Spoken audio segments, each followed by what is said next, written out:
Welcome to the Python lecture, everyone. In this lecture, I'm going to talk about a list. List is one of the very important collection which is available inside a Python library. So let's try to explore how this list is going to work, how we can try to do a list indexing, list slicing, and there are so many inbuilt function which is available inside a list. So I'm going to talk about almost every function which is available inside a list. So let's get started. And whenever you are going through my classes, my lectures, please make sure that try to type.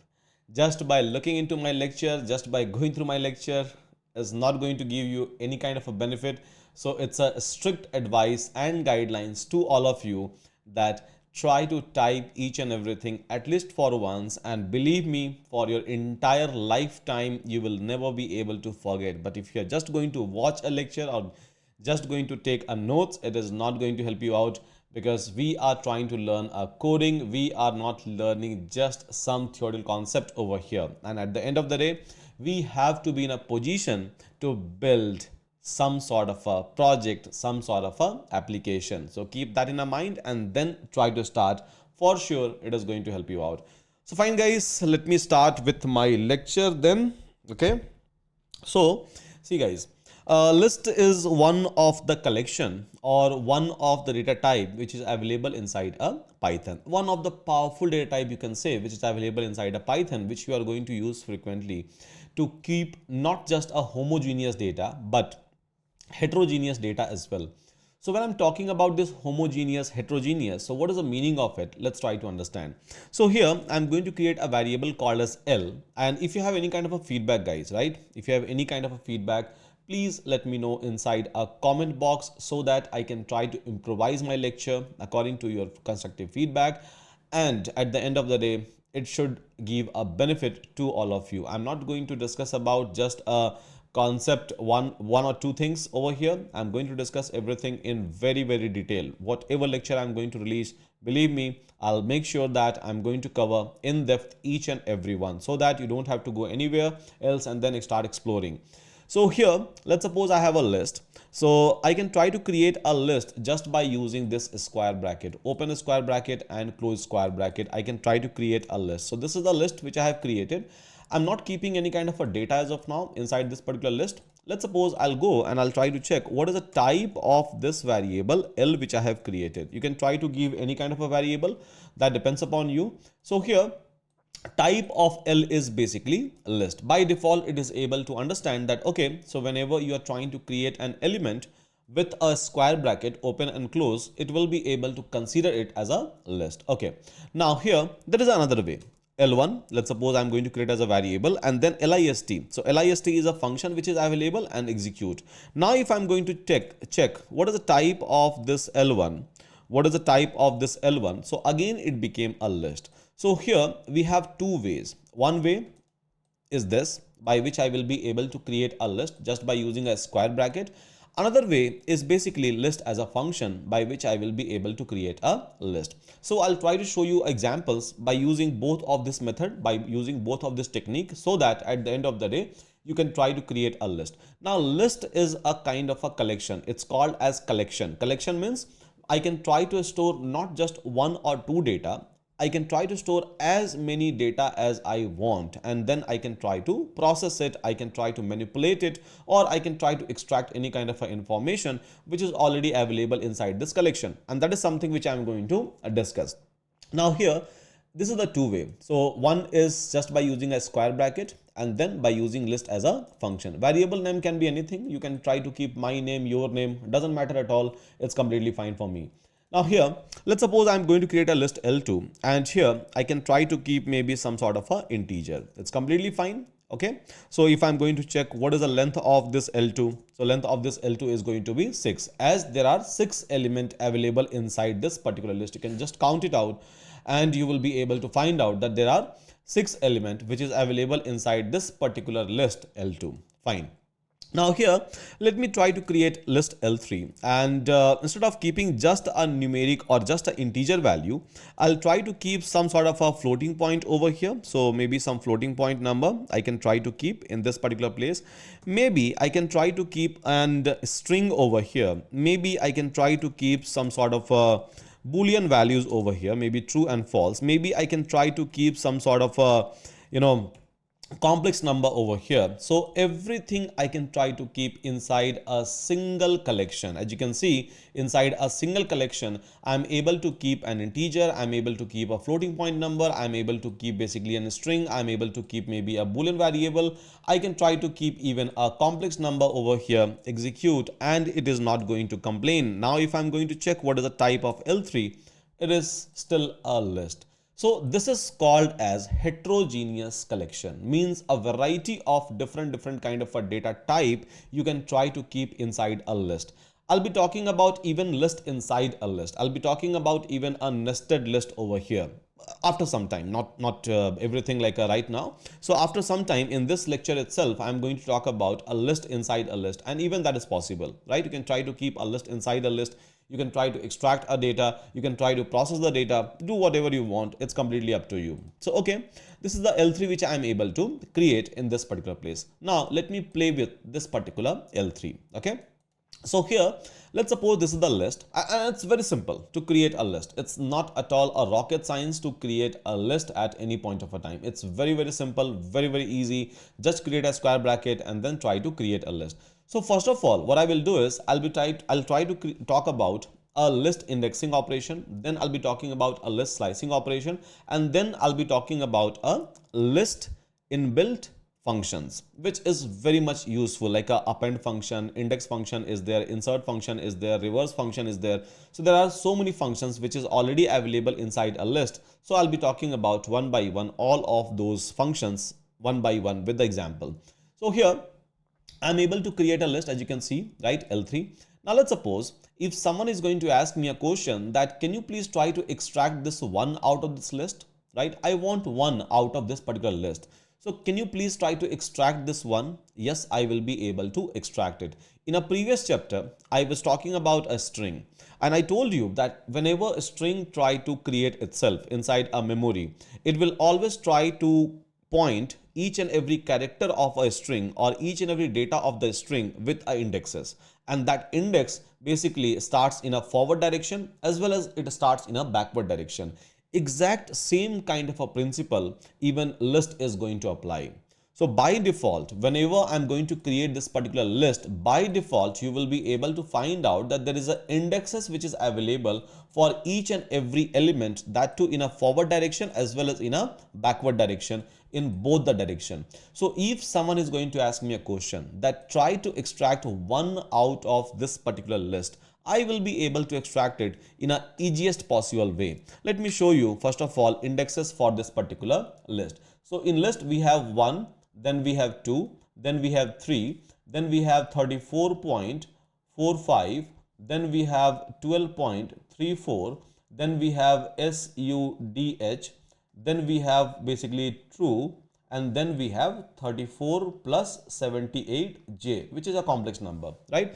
So whenever list is going to be created inside a memory, whenever this will try to store this entire data, entire information, by default, it will try to give indexes. Index is going to start from what? Index is going to start from 0. So 0, 1, 2, then 3, then 4, then 5, then 6, and then 7. So we have in total 8 elements inside my list, and index is going to start from 0, 1, 2, 3, 4, 5, 6, 7.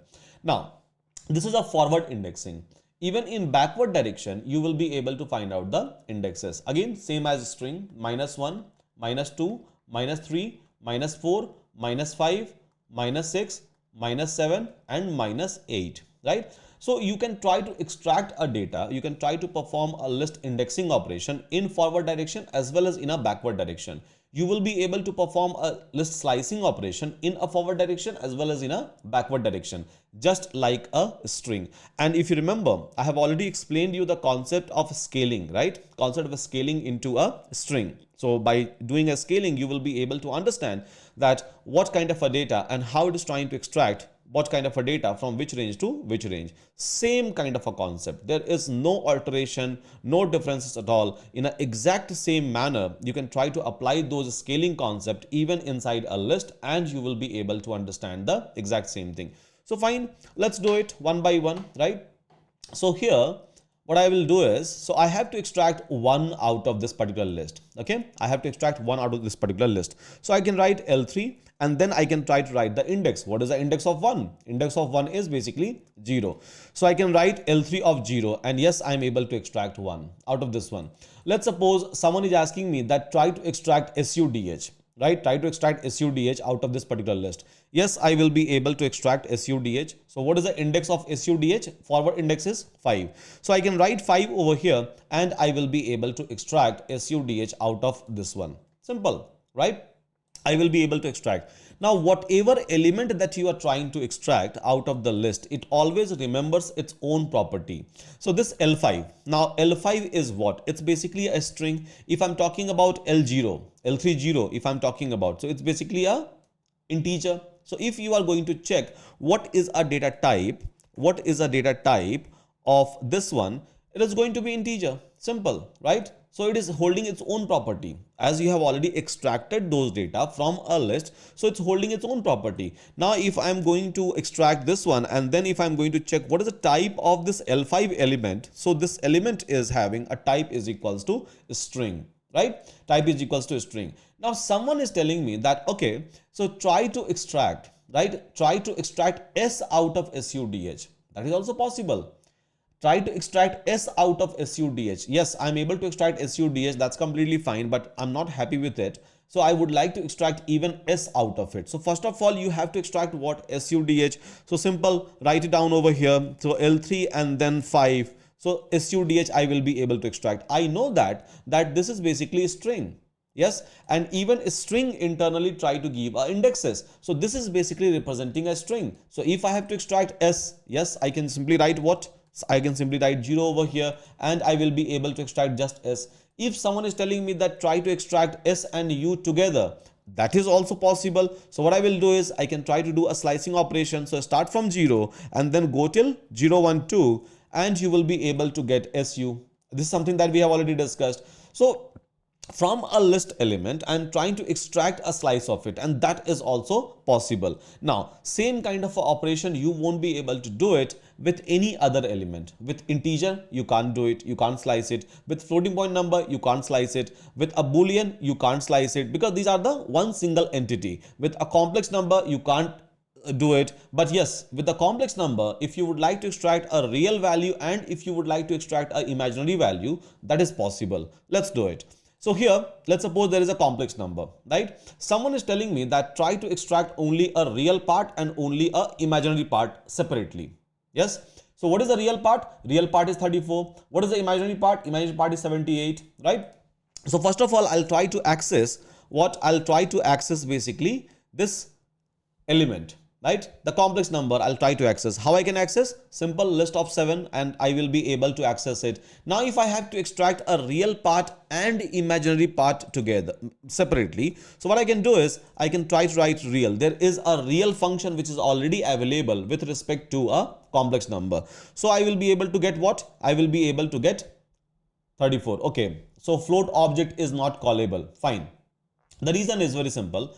So here it is trying to give me a floating point number somewhere. So let me try to store it inside a variable called as a, and then I can try to print a over here, a dot, and then I can try to call real. I'm able to get it. Even here I can get it. Simple. I have written real and then bracket. Because of that it has given me a problem, but yeah. So then I can write even a dot emag, and then I will be able to pull out the imaginary number. Yes. So previously I have written this, because of that I was getting that particular error. So bracket. I just have to write imag, nothing more than that. And directly I will be able to access a data without even creating a variable a. That's completely fine for me. Okay. So I'm able to access a element from a list. That's completely fine. And even from those element, I can able to access the fraction of it. So whatever fraction which I'm looking for depends upon my need. Okay. So fine. Now this is about the forward indexing. So with the help of forward indexes, I'm able to access the data. Now, what about a backward indexes? So if I have to access this imaginary number, right, I can even access it with the help of backward indexing. Let me show you that part. So we have a L3 list, right? We have this particular list over here, and then I can write L3 and then -1. As you can see, I have already written indexes. over here, right? I have already mentioned the indexes, -1. Execute, I'm able to get the same data. Yes. So whether it's a forward indexes, whether it's a backward indexes, that doesn't matter at all. You all will be able to access the data. Let's suppose I would like to access Sudh, SUDH. So I can write -3. Yes, I'm able to access the data. There is no doubt about it. So just like a string. So if you have gone through a string lecture, now you can try to skip even this part of list lecture because it's exactly same, guys. Exactly same, believe me. Yes. Now, here, so this is about the index operation. Let's suppose there is a list L3 and I'm giving 100 over here. Now what will happen? I believe we all know the answer if you have gone through the string lectures. So if I'm going to write 100 over here, execute, it is telling me that list index out of range. And this is what has happened even with respect to a string, right? So if you are going to write any kind of indexes which is not available in case of an indexing operation, it is always going to tell you that it's beyond my scope, it's out of my range, I can't give you the data, and it is going to give you index error at that point of a time. Okay, so that is that. Now, so here, if someone is telling me that there is a L3 list, there is a L3 list, right? There is a L3 list. Now, try to extract 1, 2, 3. Try to extract 1, 2, 3 out of this particular list. I can do it. Yes, even some people can ask you a question that try to separate this integer, try to separate this floating point number, try to separate this particular string, try to separate this boolean and try to separate this complex number from a list and create a separate list. That is also possible, but that I'm not going to teach you in this particular lecture. That I'll be teaching you in your if else and for loop or while loop, because those things are required. So I'll try to write a condition at that point of a time, but as of now, try to learn just a list, only a list element, and then how I can try to process it, how I can try to iterate the entire list. I'll be talking about it once again in your for loop or maybe in a while loop if else statement whenever I'm going to cover. Now here, L3. So this is the data that we have. Now someone is asking me a question that try to extract 1, 2, 3. Yes, I can extract 1, 2, 3. What I will do is I'll simply try to write L3. Now, what is my starting point? My starting point could be a index 0. Yes, it could be a index 0. So I'll try to start from index 0. I have to go till what? I have to go till here. I told you upper bound -1. It always try to extract what? Upper bound -1. So if I have to extract a data till here, till this particular point, means till index number 2, then what I have to give? I have to give 3 over here. So fine, I'll try to write 3 and I will be able to get this one. Upper bound. So I have to extract a data till which indexes? Second indexes. So I have to give 3 over here. If I'm going to give 2, it will only extract a data till 1, as we all know that there is a upper bound concept. So starting point I have already written. My starting point is going to be 0 and then my end point is going to be 3. So end point -1. Till that point, it will try to extract my data set. Okay. Now, by default, whenever we are writing this one, by default, there is a step size, just like a string. So what is a step size, which is a by default? It's obviously a +1 plus 1. And I think we all understand the difference between positive and negative, right? With the help of scaling concept. So here, if I'm going to write 1, it is going to give me the exact same data. So basically, it's starting from 0, then 0 plus 1, 2, so 0 plus 1, 1, so get a data from 1, then 1 plus 1, 2, get a data from 2, 2 plus 1, 3, 3 is basically upper bound, leave it. Yes, I will be able to get the data. Now, same data set, if someone is asking me to extract by using a reverse indexes. Yes, same data set, if someone is asking me to extract with the help of reverse indexes, I can do it. So here I can write L3 and then I can write -8. So if I have to get a data by using a reverse indexes, what I'm supposed to do? So I should start from this point and then go till here, right? I should start from this point and then go till here. This is what I'm supposed to do, right, guys? So start from -8, go till this particular point and then jump in which direction? So jump in positive direction. This is the positive axis and this is the negative axis. So jump in this direction. So, okay, fine. Start from -8. Start from -8.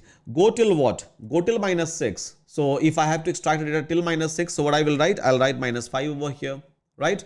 And then try to jump in what? Positive direction. Same data I'm able to extract. Even though if I'm not going to write 1, it will work.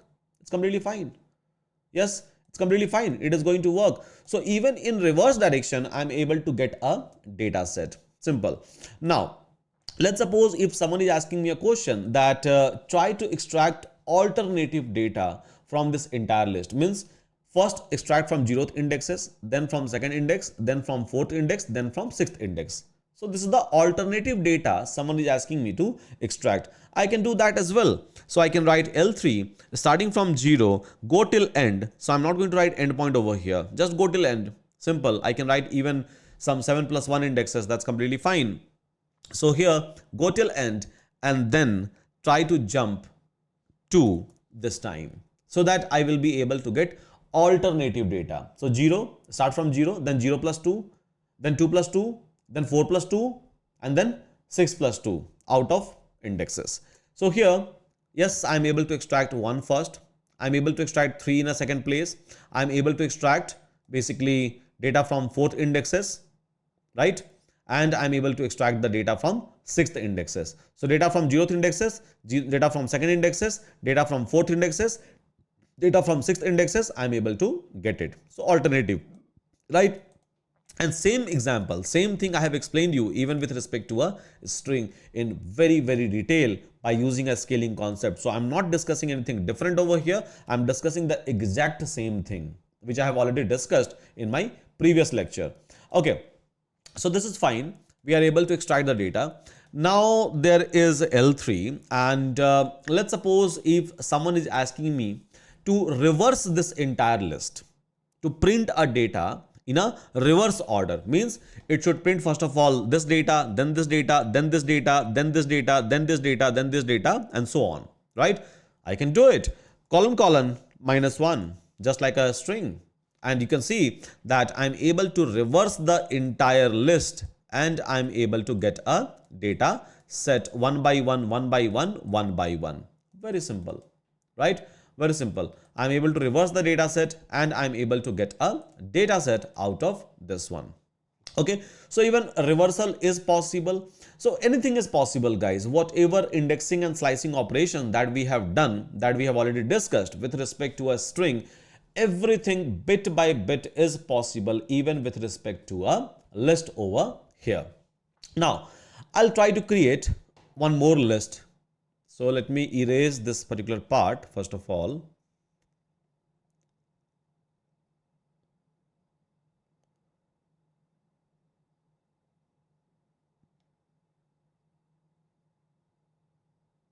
Okay, so this is done.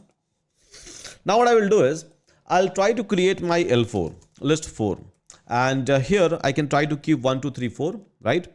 And then I can try to keep list inside a list. SUDH I can try to keep over here. Then KUMAR I can try to keep over here. And then I can try to take maybe some other data in this particular place.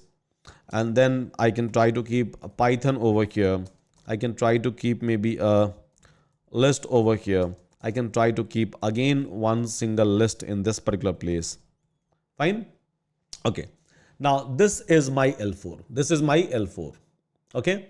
Now if someone is asking me that try to extract Kumar out of this entire data. So this is the data set and try to extract Kumar out of this entire data set.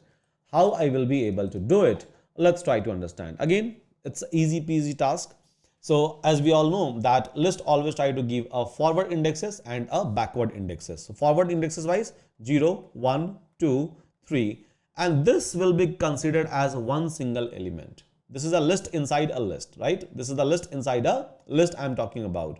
So here this will be 4, then this will be 5, then this will be 6, this will be 7, this will be 8, this will be 9, and this will be 10.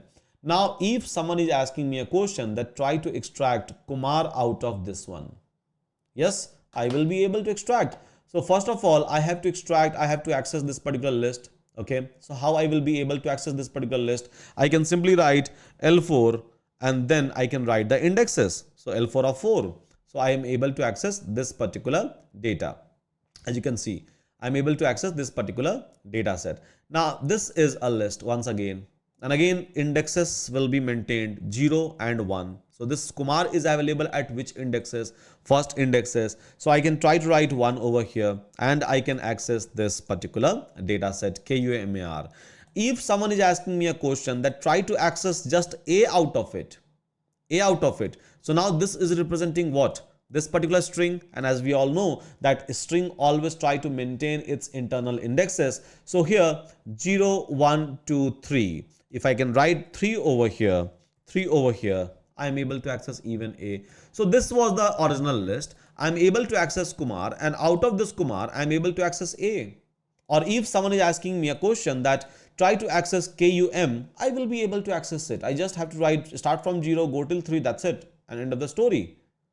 Yes, so anything and everything you all will be able to access without any kind of a hassle. And here I'm trying to use a positive indexes. Even you can try to use a negative indexes or backward indexes, and you can perform the exact same operation. Let me show you that part as well. So it will start from what? It will start from -1, then -2, then -3, -4, -5, -6, -7, -8, -9, -10, -11. So let's suppose if I have to access this one, I'll simply write -7 and I will be able to access it. So L4 of what? -7, I'm able to access the same thing, right? Out of this, if I have to access Kumar, I can write positive indexes, I can write even negative indexes. So if I have to go in a negative direction, so I can write -1. If I have to go in a positive direction, I have to write 1, the way I have written previously. So here, if I'm going to write -1, I will be able to access Kumar, right? Now, if I have to access A, I can use a positive, I can use a negative indexes. Last time I have used positive, this time let's try to use a negative. So -1, -2. So if I'm going to write -2 over here, I will be able to access A. Simple, right? So in this way, you will be able to extract a data and you will be able to access any data that you have inside a list. You can try to do any kind of a data manipulations or data extraction out of the list. And believe me, this is very much useful because majority of time you are going to keep your data set into a list for many different purposes when you will try to write a code for a real-time system. And you have to extract any kind of a data, anyone can tell you, or maybe because of the need, so you have to get any kind of a things.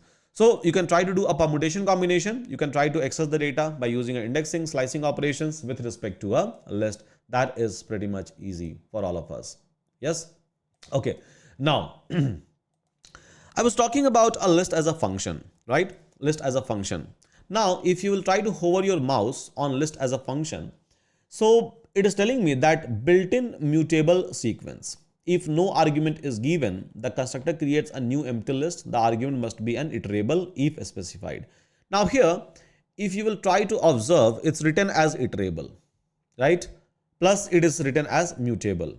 So I'll try to explain you the meaning of, first of all, mutability. And when I'll talk about tuples, I'll even talk about meaning of immutability. I'll be talking about it. Yes, I'll be talking about it. So here, first of all, let me explain you what is a mutability and then what is a iterables. And then again, we have a separate class for iterables. Here, I'll try to give you the introduction about it because iterable topic is a little bit bigger. And again, if I'm going to explain you with list, I don't think that you guys will be able to focus because to discuss iterables, I have to discuss so many things before it. So one by one in a sequence, I'll try to teach you everything. Don't worry. Yeah, that's my responsibility. So here we have our iterables, right? We have our iterables over here and we have our mutables. So first of all, I'll talk about the mutability. What is the concept of mutability? And then I'll come back to this inbuilt function. So here, let's suppose I have a list L4. Okay, I have a list L4 I have already created. Now we have one over here, right? We have one over here. I don't want one in this particular place. I want my name to be written in place of one, or maybe I would like to replace this one. Maybe I would like to replace this one. So how I will be able to replace? Let's talk about it. So L4, right? L4. And if I have to access one, I can write L4 of 0. I will be able to access the 1. That's fine. I don't want 1. I want my name. Simple. I want my name over here. So I can simply reassign. So I can access the data right? I can access the data and then I can try to reassign by using an equal to operator, right? Execute. Now I'll go and check L4. Are we able to see my name? I think I'm able to mutate it. So what is the meaning of mutation? What is the meaning of mutation, guys? So meaning of mutation is if at particular indexes, again, many people gets confused. Many people gets confused. They gets confused with the assignment operator or reassignment operator with the mutability. So let me explain you over here by giving you a multiple examples, right? Many of you will say, come and say that I'm able to mutate a data at this particular with this particular variable, but no, you are trying to do a reassignment. There is a difference between reassignment operation and a mutability. It is not same. So I'll tell you what is the exact meaning of a mutability. So see, guys, here we had L4, right? Here we had L4, and at index 0 location, so we had basically 1 in L4 in a particular list. Now what I'm trying to do on this particular index itself, I am trying to change. Means I'm not changing L4, I'm trying to change at this particular index itself, and I would like to replace that L40 location where we have 1 with my name. And yes, I'm able to do it. Now this is called as mutation. You are able to mutate a particular indexes, right? You are able to mutate a particular indexes. Now I'll show you one more example, right? So here, let's suppose we have SUDH, okay? We all know that I can access a data. I can access S, yes? So S of 0 is going to give me S, okay? S. Now, if I'm going to ask you a question that try to replace my name S over here, so this character S of SUDH by some other character A. Let's suppose if I'm going to ask you a question that try to replace this particular S, means a particular index means 0th indexes I'm talking about as of now, specific one. So try to replace this particular indexed data with something else. Will I be able to do it? Let's see. Now here is the result. A string object doesn't support item assignment. So string is what? It's a immutable object. Immutable means at a particular indexes, I'm not able to change it. Yes, at a particular indexes, I'm not able to change it in the same object. Now, many of you will, like, I have seen this cases as well in my classes, in many of my classes, people who are just trying to learn Python. So those who are new, so they always give an argument that, okay, you have written S is equals to SUDH, right? You have written S is equal to SUDH. Now I can write S is equals to AUDH. And now if I'm going to print S, so yes, it's been changed. Yes, it's been changed. Now guys, let me tell you one thing. This is not called as mutability. This is not called as mutability. Yes, we are trying to do a item reassignment to the same variable. We are not changing the same object.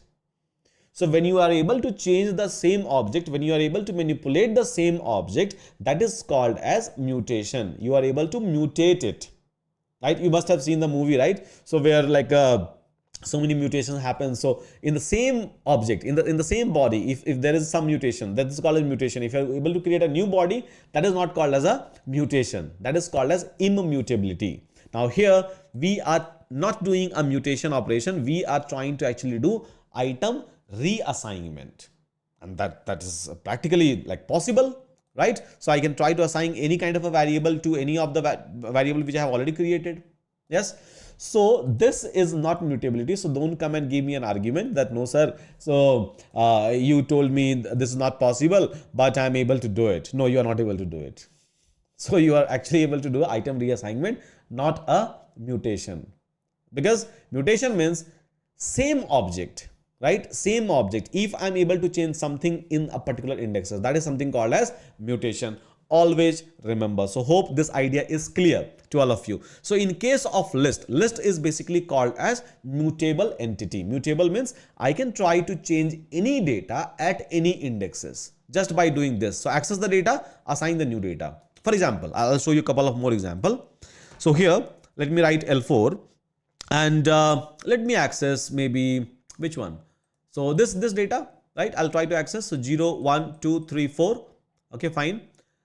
So fourth data, I'll try to access. This is this. Okay. I'll try to replace this, or maybe fourth, not fourth, maybe third data I'll try to access, let's suppose. And I'll try to replace this with another list. I can do it. I can simply write list, execute. Now I'll show you L4. Now see, we had after 3, we had what? After 3, we had 4. Yes, it's gone. We have this particular list. It's again very easy. So try to access the indexes and then try to replace it with a data. It is going to work for you. So list is basically called as mutable entity. Why mutable entity? Because I can mutate it at a particular indexes. That is a meaning of mutation. String is immutable. I can't change a data in the same object in a particular location. And there is a difference between item reassignment and a mutation. Both are not same. So never get confused with these two terms. Yes, never ever get confused with this two term. Okay, fine everyone. So here we are able to perform this mutation. Now again, let me call this list function. So this meaning of this particular word we are able to understand. So built-in mutable sequences, right? So what is the meaning of mutable? We are able to understand. Now the second one was iterable. Iterable means a kind of a data from where I can try to extract a data one by one. A kind of a data where index is given internally. So a string is an iterable object. List itself is an iterable object, right? So here, whenever you're going to call a list, so let's suppose if I'm going to pass my name SUDH, execute. So what this one does is, this list function does is, so it will try to break it down into its smallest part and then finally it is going to give you the list. This is what this list does. So whenever you're trying to pass a data inside this list as a function, right? And if it is an iterable object, it will break it down and then finally it is going to give you the final data. If I'm looking for SUDH as it is, so in that case, I have to pass SUDH as a what? As a list itself.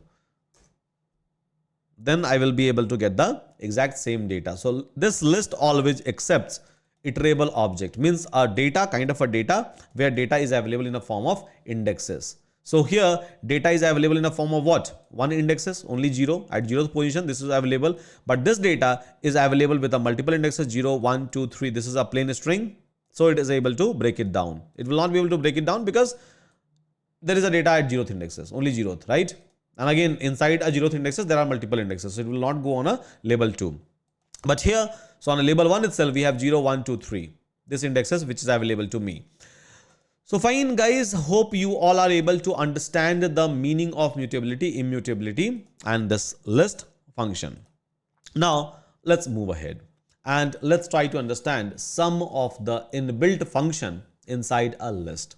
So there are so many inbuilt functions. Let's suppose if I'm going to call L4. So this is my L4. Let me call a smaller list. So maybe I can create a L5. And here I'll try to keep maybe a couple of numbers and then I can try to keep some of the strings. I'll try to keep maybe a small list inside a list itself. And maybe I can try to keep some sort of a complex number over here. Okay, so this is my list which is available to me. Now if I'm going to call L5 and dot, you will be able to see so many functions. Append function is there, clear function is there, copy function is there, count function is there, extend function is there. All of these functions you all will be able to observe, right? Now I'll try to explain you the usability of all of these functions one by one, because these functions are very much important. Believe me, these functions are important. Yes.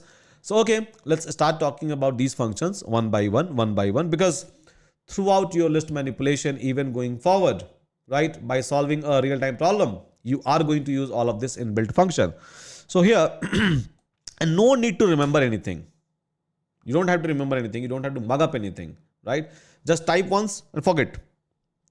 Now here, L5. If someone is telling me that how many data set is available inside this L5, how many elements are available inside L5, I can do it with the help of len, length function. So basically 5 elements. Yes, 1, 2, 3, 4 and 5.